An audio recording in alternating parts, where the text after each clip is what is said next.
Shugaba Asiwaju Bola Ahmed Tinubu na Najeriya ya yi Allah wadai da yunkuri ko kuma kifar da gwamnatin Muhammad Bazoum na ƙasar Niger da aka yi. Tinubu da yana ɗaya daga cikin manya-manyan shugabannin da suke jagorantar ƙungiyar nan ta ECOWAS mai rajin kare demokuraɗiyya a Afirka ma baki ɗaya. Sai dai kuma ƙasar Niger na ci gaba da fuskantar matsaloli wanda suka shafi juyin juya hali wanda take kaiwa ga kifar da gwamnatoci. Babban abin da ya bawa mutane mamaki shine yadda 'yan Niger din suka fito suna murna na yin wannan juyin mulki.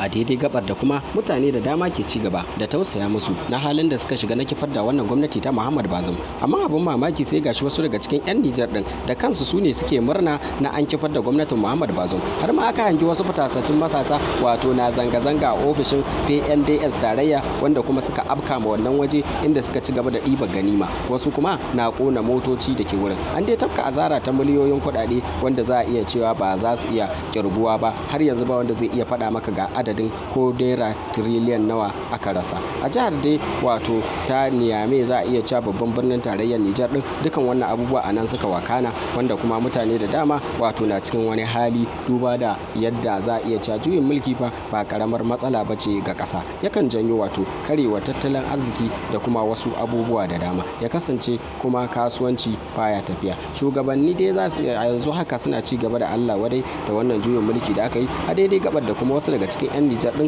ke yaba ma sojojin da wannan juyin mulki da suka yi. Sojojin da sun kafa hujjojinsu ne akan matsalar rashin tsaro da kuma taɓarɓarewar tattalin arziki a cewar su shine babban dalilin. Sai dai kuma akwai wani ɓoyayyen lamari da mutane ke ganin tamkar ƙasar Faransa ce shugaba Muhammad Bazoum din baya mata biyayya kamar yadda take so. Ƙasashen da dai Faransan ke rena sun kai kusan ƙasa